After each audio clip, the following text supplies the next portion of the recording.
Hello everybody and welcome back to my channel, or welcome to my channel if this is your first time meeting me. If it is, then hey, my name's Marie, I'm 20, from the UK. I normally make mental health videos, but today I'm doing something a bit different. So today I thought I would start this new mini series on my channel which is going to be called Freaky 5 Days, which is... I was listening to that Chris Brown song really, but I thought we could do 5 true crime cases leading up to Halloween, and since I can't do makeup, we can go Halloween on my channel in this way instead. So I hope you kind of like this idea. If you do, be sure to let me know, subscribe if you're new and you want to see tomorrow's video and the day after, etc. But yeah, this is really exciting. I haven't done true crime for so long. So without further ado, let's just get straight on into today's case. And today's case we're going to be talking about the real Slender Man case. So if you don't know what Slender Man is, then I'm pretty shocked because Slender Man has been all over the internet for a really long time. It's basically this mythical urban legend creature monster thing that was created in 2009 for a Photoshop competition, where the competition was basically create something that looked real but wasn't real. So the guy who created Slender Man actually photoshopped him into the back of loads of black and white pictures, and it's really creepy. And since then Slender Man has kind of taken off. He's this really creepy figure. He's really tall, really thin. He's got a featureless white face and often seen in like forests, and he's really scary because he preys on kids and kidnaps kids and kills kids. There's sometimes tentacles out of his back and he's in like a suit. I actually remember playing the Slender Man game because my sister was obsessed with it back in like 2012, and we used to play it on my dad's iMac, and you'd be in this forest and you'd have to find all these little notes. I don't know if anyone remembers it, and it was so scary. Like, I don't get scared by a lot of things, but this game was really scary, and as soon as you saw Slender Man you would literally like shit your pants and fail the game. So like I said, he is an urban legend, so Slender Man is not real, but in this case it kind of shows how urban legends and things we see on the internet can sometimes be taken a bit too far. Today's case actually starts in May 2014 in a small town in Wisconsin called Waukesha, and it revolves around 3 12-year-old girls: Morgan Geyser, Anissa Weir and Peyton Lutner. So all 3 girls went to the same school. They were all friends, they all hung out together. Morgan and Peyton were actually best friends since 4th grade. They weren't the most popular girls in schools. A lot of were kind of referred to as outcasts. They weren't really into the same things that most of the girls their age were, like boys and bands. They were more into like fantasies and mythicals. They still like playing imaginary games, and they like cats, things like that. Peyton was definitely most popular out of all 3 girls. She was known as a very kind-hearted, lovely girl who liked to please people and didn't tend to get on the wrong side of anyone. She kind of just got on with what she was doing. Whereas Morgan, on the other hand, was definitely a bit different. She was referred to by a lot of her teachers as kind of odd, and she would have slightly inappropriate behaviours at times. Like, she'd be sitting in class and then she'd just start barking, and it was just a bit more like inappropriate compared to other people, like slightly attention seeking, but it was mostly harmless, especially compared to like most of the behaviours of the people in that year. Even from a young age though, Morgan was really quirky. Her parents said that she was never really concerned with what other people thought. She always just did her own thing, you know. She was interested in what she was interested in and didn't really want to conform to the social norms. Nothing really showed up in Morgan's childhood as a red flag. She had a very normal childhood really, a normal family. The only thing her mum did say, which kind of goes along with what I said, was that she didn't really conform, was that she didn't have the same reactions to things as her mum really expected. An example given was that they were watching the film Bambi, and if you've seen Bambi, you know it's really sad. And there's a part in Bambi where the mother actually dies, and Morgan's mum said that she remembers watching it with Morgan when they were younger, and Morgan didn't show any empathy for the mum and instead started like chanting to Bambi, like, "Run Bambi, get away." And her mum was just kind of like, "Oh, okay," and noticed that she definitely struggled with empathy, but it wasn't anything concerning. It was just kind of, in hindsight, obviously hindsight's 2020, but at the time she just thought it was a bit odd. Morgan's dad was actually a diagnosed schizophrenic, and so both parents were obviously aware that their children may develop mental health issues, and later on in this case you will see that Morgan was diagnosed with schizophrenia at age 12, and obviously that's a really young age to be diagnosed with such a chronic illness. They didn't really notice anything as a child. It's really hard when reading this to kind of decipher that Morgan may like still be slightly immature. She used to complain about seeing things under her bed and that,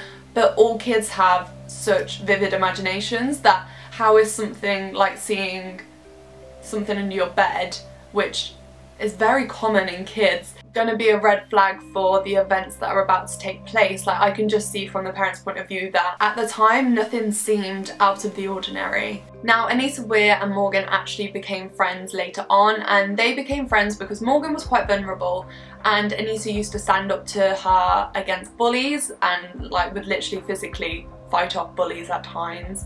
They were both fantasists, and this is kind of where their friendship really developed. Anissa was actually the one that found the story of the Slender Man, and she showed it to Morgan from a site called Creepypasta, which is a site that has loads of like fan fiction and horror stories on, and they used to talk about Slender Man all the time, and they actually became pretty obsessed with it. Now, both sets of parents of the girls knew that they were obsessed with it because they talked about it a lot. They often showed them stories, and again, it wasn't anything out of the ordinary, you know, 12-year-old girls getting obsessed by things and talking about a situation a lot, especially creepy things, because I feel like at that age you're very like, you're finding out stuff, and creepy things are often considered quite grown up, so becoming fascinated by stuff like that isn't that weird, especially when both girls liked mythical and urban legend things anyway. But what the parents didn't know is that the girls actually really believed in Slender Man, and they believed that he was an all-seeing,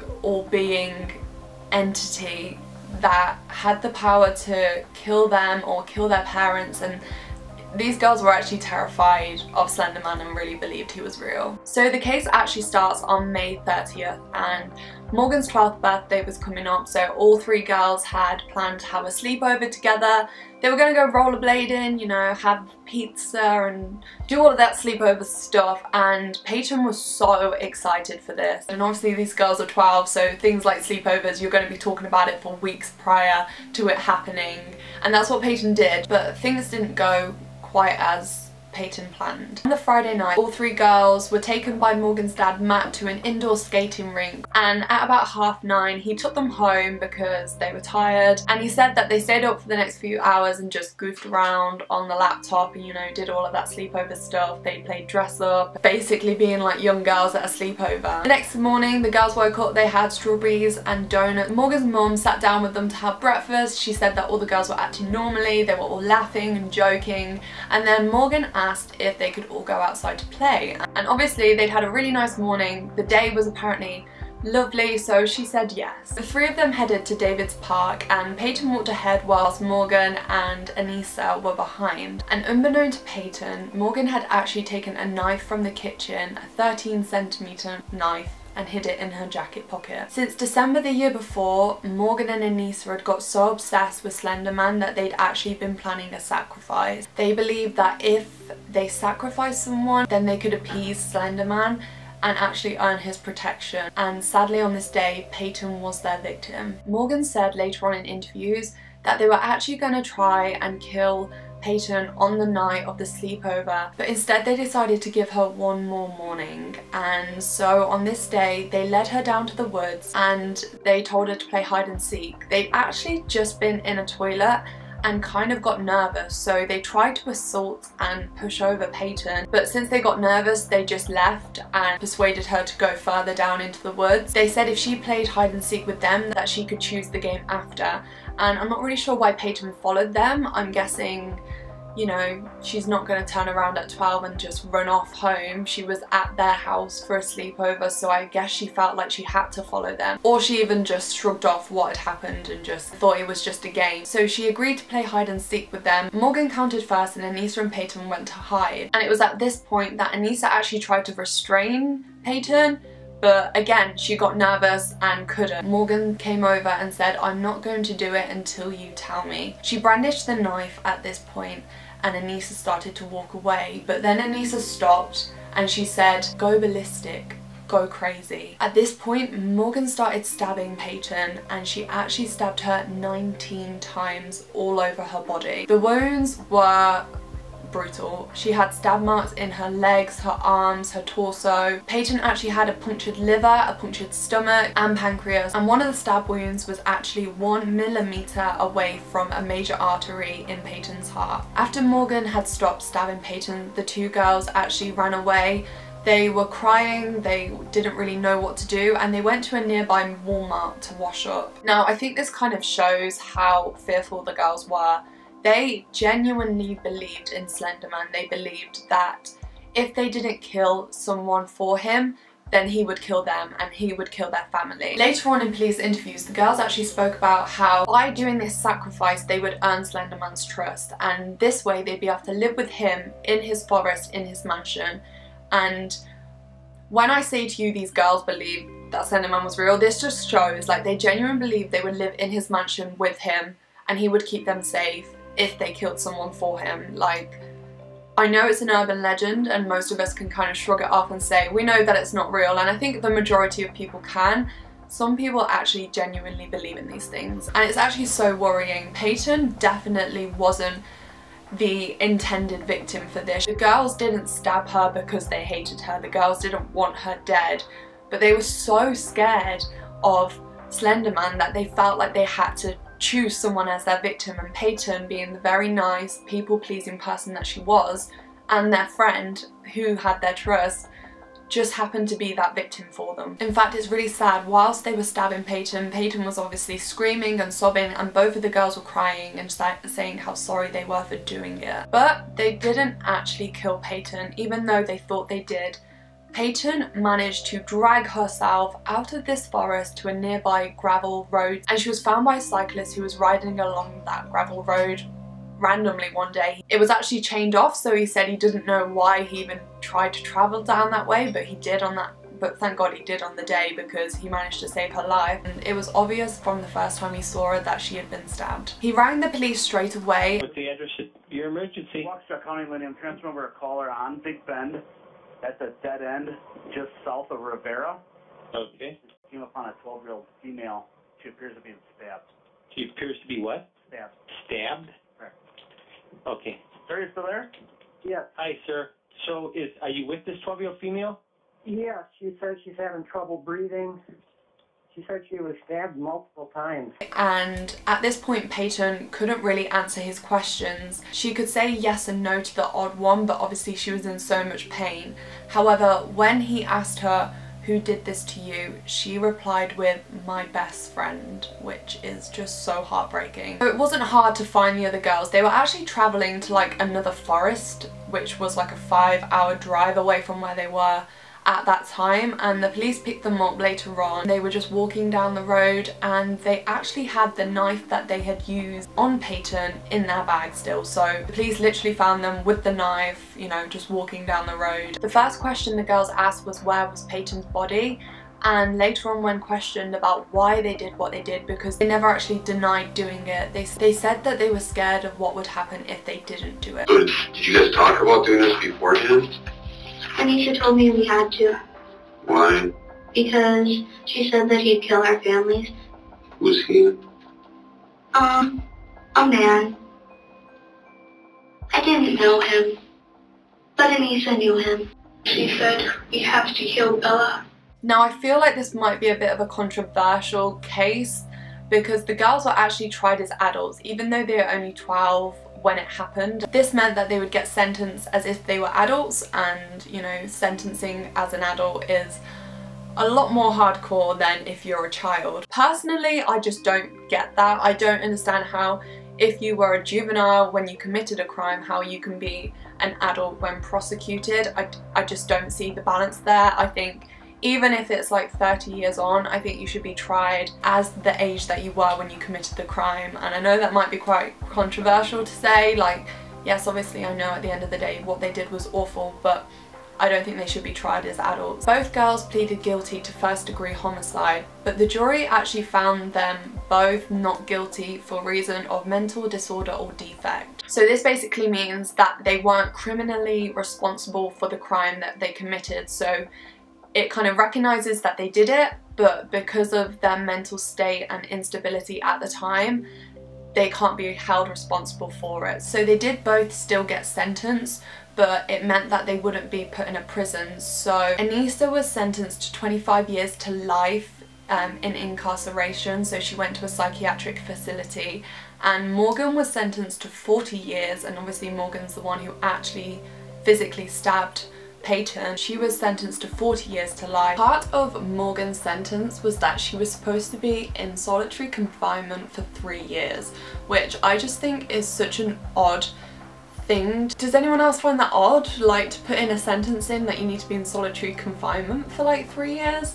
Especially for a 12-year-old girl, I just think it's quite bizarre, really. So both the girls had indeterminate sentences, and that basically means that it's kind of up to the hospital if they get discharged or if they get freed after the 25, 40 years, whatever it is. And even though I don't completely agree with the sentencing, I am very happy that the girls did not go to prison, because since reading about the case, especially Morgan, out of the two girls, she struggles a lot. Being diagnosed so young as a schizophrenic must be so difficult, and I think Anissa was diagnosed as well, but I've heard conflicting reports, and it seems that hers wasn't as severe as Morgan's.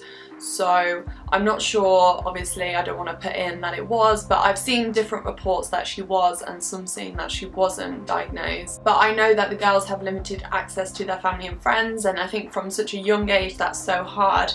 But kind of to end on a happier note, Peyton was actually discharged from hospital 6 days after she had the ordeal, and apparently she's been thriving in therapy. She is on like badass girl. She went back to school really quick. She did not let this take over her life, and I can't even imagine the trauma of going through such an ordeal would be for her. It must be so difficult, and for all three girls really. This is where the case kind of ends. There's nothing else to really update on. It's quite a new case. It only happened a few years ago. But I think it's definitely a case that everyone can learn from, especially maybe parents or guardians that are looking over kids. I think it's important to remember that the internet gives us access to a wide range of things from a very young age, and sometimes we're not mentally mature enough to be able to witness some of these things. I know that when I was younger I definitely saw things that I shouldn't have online, and I think it's important to, I'm not saying that it was the parents' fault in any way, because I think in this case it was definitely not the parents' fault. Both girls had, you know, loving parents, and even especially Anissa's parents, they were very hands-on with what she was viewing online. They kind of had like an open door policy in their house, which I mean is quite strict, but it meant that they did know who she was on FaceTime to. They let her have the technology, but they kind of monitored it. Sometimes I think it's important to remember that kids can view things that is inappropriate for their age, especially if they are predisposed to have potentially a mental disorder. These can really mess with kids' minds, and I personally just think it's such a sad case. Like, it's so scary, but it's so sad. Like, these girls, like, they're locked away now for life, and personally I don't think that locking children away is any way to help their mental stability, but that's just my little 2 pence. That concludes today's case, so I hope you enjoyed. I hope it wasn't too bad. I hope I didn't get too many things wrong. Let me know your thoughts about the case. Like, do you think they should have been trialed as adults? Because I really, as you know, I personally do not. But it's interesting, and it's our first day of Freaky 5 days, so if you did enjoy, give it a thumbs up, let me know, and I can try and continue the true crime kind of cases after Freaky 5 days. So yeah, I am gonna love you and leave you, and I shall see you tomorrow with another true crime video. See ya!